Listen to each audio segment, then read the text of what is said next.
अब हम बात करेंगे ब्लॉक टीचिंग के बारे में। तो ये वीडियो बहुत ज़्यादा इंपॉर्टेंट है क्योंकि देखिए एग्जाम में इसमें से क्वेश्चन आते हैं। सो देखिए ब्लॉक टीचिंग क्या है। Lectures are taught in an intensive block such as once every week refers to a block of time, for example a number of weeks being devoted to a particular topics और prescribed set of learning objective outcomes। सो देखिए block teaching का मतलब क्या है। देखिए जैसे blocks होते हैं ना बने हुए ऐसे करके, तो ये उसमें टीचिंग होती है। आपको मैं बता दूं, देखिए जैसे कोई आप किसी कॉलेज में पढ़ते हैं या किसी स्कूल में पढ़ते हैं जो आपने रेगुलर पढ़ते हैं, ये उसके अलावा जो एक्स्ट्रा क्लासेस होती हैं उसे ब्लॉक टीचिंग बोला जाता है। जैसे मान लीजिए कि आपको कोई चीज़ सिखानी है ना, कोई चीज़ खानी है तो उसके लिए एक हफ्ते में एक बार स्पेशल क्लास होती है जो कि 1 घंटे की, 1.5 घंटे की या 2 घंटे की क्लास होती है। उसमें सिर्फ एक टॉपिक के ऊपर ध्यान दिया जाता है। तो उसमें क्या होता है कि जैसे आपको जो भी चीज़ समझाई जाती है, फिर आपको उसे डिफ़ाइन किया जाता है, फिर बाद में आपको अंडरस्टैंडिंग के लिए छोड़ा जाता है। तो सिंपल सा मतलब क्या है, ब्लॉक टीचिंग का मतलब क्या है कि आपको एक बहुत बड़ा टॉपिक समझाना है जो कि काफ़ी लंबे समय तक चलेगा, लेकिन वो आपको एक साथ नहीं करवाना, एक हफ्ते में थोड़ा थोड़ा करके उसे करवाना है। तो उसे बोलते हैं ब्लॉक टीचिंग। यानी कि रेगुलर क्लासेस नहीं होती यहाँ पे हफ्ते में एक बार क्लासेस होती हैं। तो वो 1 1.5 घंटे की या 2 घंटे की स्पेशल क्लास होती है, उसे हम ब्लॉक टीचिंग बोलते हैं। यानी कि वो क्लासेस जो हफ्ते में एक बार हो और ज़्यादा समय के लिए हो, और उसमें जो जो चीज़ समझानी है वो आपको थोड़ी थोड़ी करके बताई जाए, तो उसे बोलते हैं ब्लॉक टीचिंग। तो देखिए यहाँ पे आप देख सकते हैं, आप लिखे ना वंस एवरी वीक। जो आप रेगुलर पढ़ते हैं वो तो रेगुलर स्टडी है, लेकिन जो आपके सिलेबस से हटकर है, कुछ अलग है, वो आपको ब्लॉक टीचिंग में समझाया जाता है एक्स्ट्रा क्लासेस के रूप में। सो देखिए यहाँ पे जैसे नंबर ऑफ वीक, जैसे काफ़ी, जैसे मान लीजिए कि 8 हफ्ते हैं इनकी, 2 महीने, वहाँ पे बताया जाता है कि हम ये चीज़ को 2 महीने में, इनकी 8 हफ्तों में पूरा करेंगे। तो आपको पहले हफ्ते में कुछ सिखाया, फिर दूसरे में, तीसरे में, ऐसे करके हर हफ्ते आपकी क्लास होती है। सो देखिए यहाँ पे जो आपको चीज़ें कराई जाती है, taught study 20% lecture and seminar. So देखिए जैसे लेक्चर होते हैं, सेमिनार होते हैं, तो यहाँ पे आपको पढ़ाया जाता है सिर्फ 20%, 20%। Self manage direct study 40% defined by tutor, for example as a way to prepare for activities etcetera. This include time spent on assessment which में amount to 60% of the total.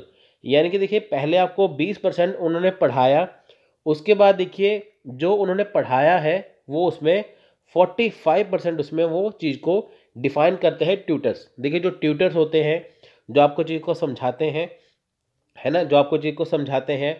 और जैसे आप, जैसे मान लीजिए मैं आपको एग्जांपल देता हूँ यहाँ पे।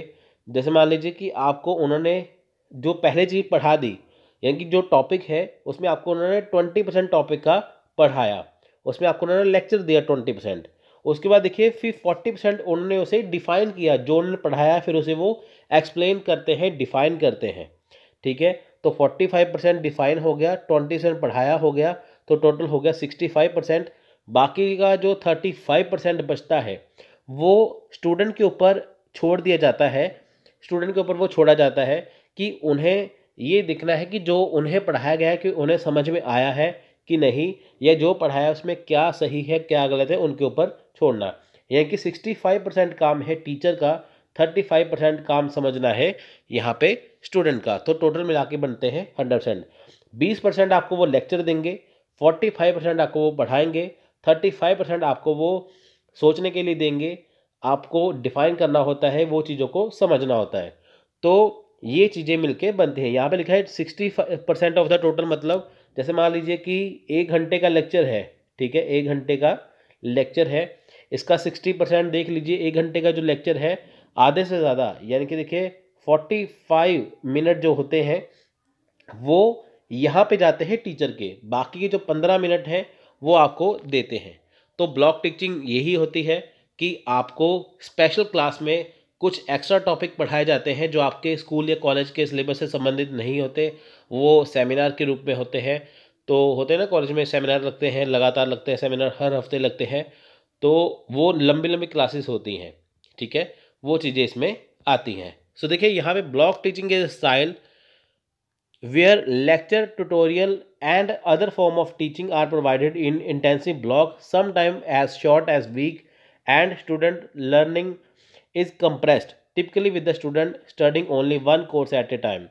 So देखिए यहाँ पे क्या होता है कि जो ब्लॉक टीचिंग है एक स्टाइल है टीचिंग का, जहाँ पे लेक्चर दिए जाते हैं, ट्यूटोरियल दिए जाते हैं एक हफ्ते में। कई बार क्या होता है कि देखिए शॉर्ट होते हैं वो लेक्चर, वो एक वीक में ख़त्म हो जाते हैं, कई बार वो लॉन्ग चलते हैं, तो ज़्यादातर वो लॉन्ग ही होते हैं।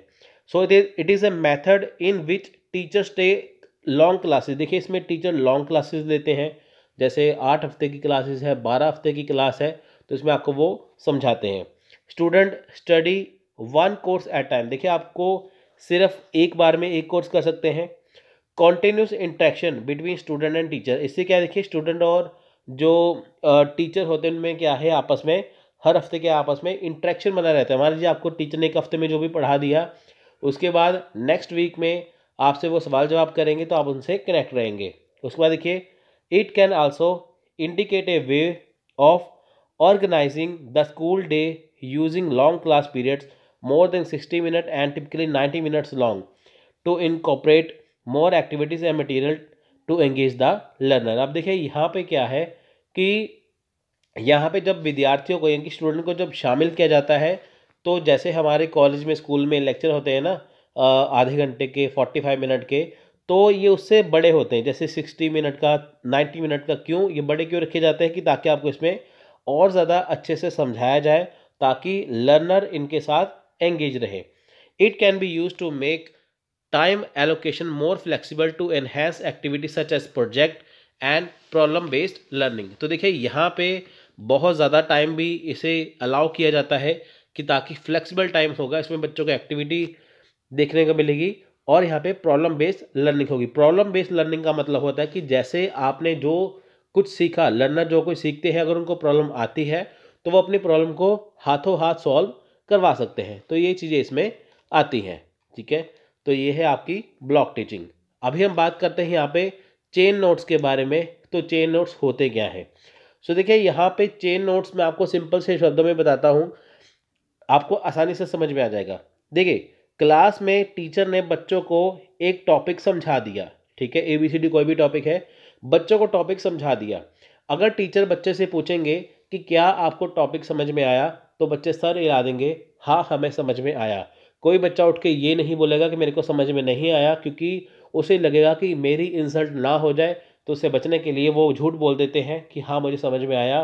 क्लास में अगर 100 बच्चे हैं तो 40 बच्चों को समझ में आया होगा, 60 बच्चों को समझ नहीं आया होगा, तो वो शर्म के मारे वहाँ पे बोल नहीं पाते। तो टीचर को तो देखिए उन्होंने इतनी मेहनत से आपको पढ़ाया, तो उनको तो ये होता है कि सभी बच्चों को सारी बात समझ में आए। तो ये जानने के लिए कि बच्चे झूठ भी ना बोले, ये जानने के लिए एक तरीका है चेन नोट्स का, जिसमें क्या किया जाता है कि एक टॉपिक जो होता है उसे कागज़ पे लिखा जाता है। जैसे टॉपिक का नाम जैसे होता है ना, बड़े आंसर देने वाले जो क्वेश्चन लिख दिए जाते हैं, जैसे कोई एक टॉपिक का नाम लिख दिया जाता है। जैसे मान लीजिए टीचर ने क्लास में नोट्स बना दिए, जैसे कुछ टॉपिक करवा दिया, फॉर एग्जांपल टॉपिक करवा दिया उन्होंने वहाँ पे कि हमारा इंडिपेंडेंस के ऊपर एक टॉपिक बना दिया है ना, तो या हमारे एजुकेशन सिस्टम के ऊपर एक टॉपिक बना दिया जो उन्होंने ऑलरेडी पढ़ाया हुआ है, तो टॉपिक का नाम लिख देंगे। वो हर एक बच्चे को वो कागज़ पहले एक बच्चे को पकड़ाया जाएगा, फिर वो जो स्टूडेंट है उसके ऊपर अपने 1 या 2 लाइनें लिखेगा उसके टॉपिक के बारे में। उसके बाद वो अगले स्टूडेंट को जो पेपर होता है वो उसे पास कर देगा। तो ऐसी क्लास में जितने बच्चे हैं सबको वो सर्कुलेट किया जाता है। उसके बाद हर बच्चा उसमें अपने जवाब लिखता है, आंसर लिखता है। उसके बाद टीचर के पास जब जाता है तो वो देखता है कि क्या सभी बच्चों ने सही आंसर दिया। अगर मान लीजिए जिन बच्चों को अच्छे से टॉपिक समझ में आया है वो तो लिख देंगे, जिन बच्चों को अच्छे से समझ में नहीं आया तो वो टीचर उनमें कमियां देख लेंगे कि बच्चों को समझ में आया है या नहीं। अगर देखिए टॉपिक समझ में अच्छे से आ गया, बच्चों ने बढ़िया लिखा होगा, जो टीचर ने समझाया है उसके अकॉर्डिंग लिखा होगा, तो उनको लगेगा टीचर को कि हाँ जो उन्होंने पढ़ाया है बच्चों को समझ में आ गया। लेकिन अगर उसमें कमियां दिखती हैं, बच्चों ने आंसर सही नहीं लिखा है, पढ़ाया कुछ और था लिख दिया कुछ और है, तो टीचर को यही है कि इनको समझ में नहीं आया, फिर वो टॉपिक को और ज़्यादा इजीली वे में बच्चों को समझाते हैं। तो ये क्या है, एक तरीका है जानने के लिए कि जो टीचर ने बच्चों को क्लास में पढ़ाया है बच्चों को समझ में आया है या नहीं, ये उसके बारे में होता है, उसे बोलते हैं चेन नोट्स। सो देखिए स्टार्ट करते हैं। आपको मैंने ओवरव्यू तो यहाँ पे दे दिया। तो देखिए chain notes begin with one student responding to a question and passing the note to the next student eight their response. देखिए यहाँ पे वही बात है कि चेन नोट जो होता है, एक स्टूडेंट का जो रिस्पॉन्स होता है क्वेश्चन का, उसको एक स्टूडेंट क्या करता है कि क्वेश्चन का आंसर लिख देता है, उसके बाद नेक्स्ट स्टूडेंट के रिस्पॉन्स के लिए अगले स्टूडेंट को वो पास कर दिया जाता है। It is strategy in which a sheet of paper containing a question or topic circulate in the class. Every student writes one or two sentence relate to the topic and pass the sheet to the next student. आप देखिए जब हर एक student के पास एक sheet जाती है, उसके बाद स्टूडेंट अपना आंसर लिखते हैं, उसके बाद देखिए नेक्स्ट जो शीट होती है वो स्टूडेंट के पास दे दी जाती है कि ताकि वो भी अपना आंसर वहाँ पे लिख सकें। Students examine other students idea and build on those idea. अब देखिए जब एक स्टूडेंट के पास वो कागज़ जाता है, वो पेपर जाता है, वो दूसरे बच्चे का ऊपर पढ़ता है कि उसने क्या लिखा है, तो वो उसे क्या करता है कि उसे वो एलेबोरेट भी करता है, वो उसे एग्जामिन करता है कि क्या उसने सही लिखा है या गलत लिखा है। अगर मान लीजिए स्टूडेंट ने गलत लिख दिया, वो उसके नीचे सही करके लिख देगा, ठीक है।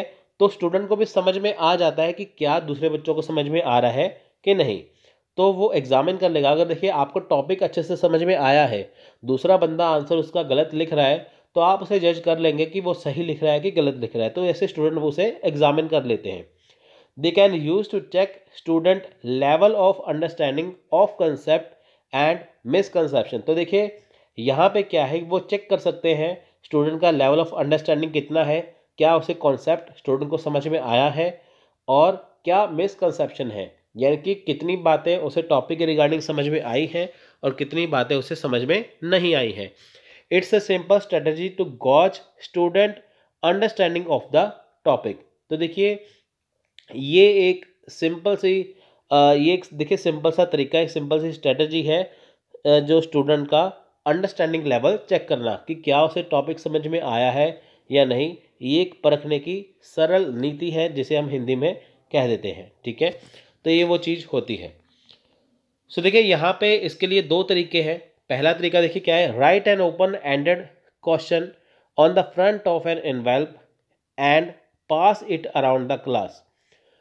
Ensure the question related to the content being cover in the session.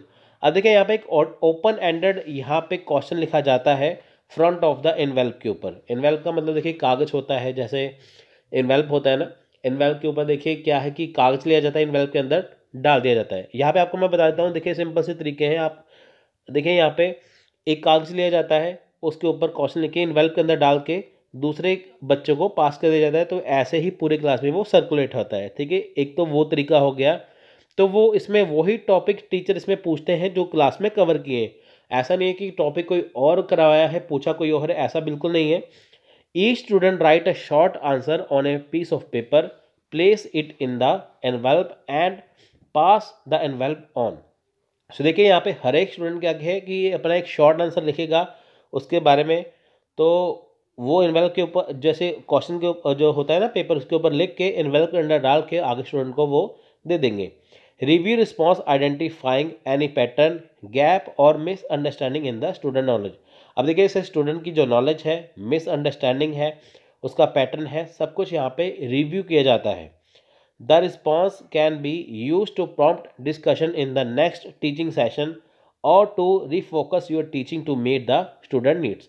अब देखिए अब ये प्रक्रिया, अब ये प्रोसेस होने के बाद नेक्स्ट जो सेशन है, होने वाला सेशन है, टीचर उसमें रिवील करते हैं, बताते हैं कि जो उन्होंने ये एक तरीका अपनाया था चेन नोट्स का, कि वो कितने स्टूडेंट ने सही किया है, कितनों ने गलत किया है।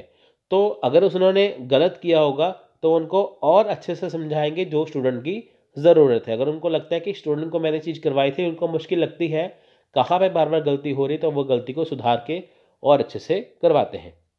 तो पहला तो ये हो गया कि पेपर लेके एनवेल्पर में डाला तो आगे आगे पास कर दिया। दूसरा तरीका क्या है कि एक ओपन एंडेड क्वेश्चन लिखा जाता है A4 शीट के ऊपर, जो हमारी फोटो शीट की शीट होती है उसके ऊपर। तो hand the paper to the first student to write a response. पहले स्टूडेंट को रिस्पॉन्स के लिए, आंसर के लिए दिया जाता है। उसके बाद देखिए पेपर जो है, the paper is then pass to the next student eight their response and send and so on creating a chain of notes on the one piece of paper. देखिए यहाँ पे सिंपल सा मेथड 2 में क्या है कि इसमें इन्वेल्प में पेपर नहीं डाला जाता, सीधे ही A4 शीट के ऊपर एक क्वेश्चन लिखा जाता है, तो सभी उसके नीचे आंसर लिखने लगते हैं। पहला में क्या है कि कागज़ लिया, क्वेश्चन लिखा, एनवेलप के अंदर डाला, फिर सर्कुलेट किया। दूसरे में क्या है, एक शीट ली, उसके ऊपर क्वेश्चन लिखा, तो बिना एनवेलप में डाले ऐसे ही सर्कुलेट किया जाता है। तो ये है चेन नोट्स। आपको मैंने देखिए यहाँ पे ब्लॉक टीचिंग बताया, आपको मैंने यहाँ पे चेन नोट्स बताया, जो कि एग्ज़ाम के लिए बहुत ज़्यादा ज़रूरी है, इसमें से क्वेश्चन ईजिली बनते हैं।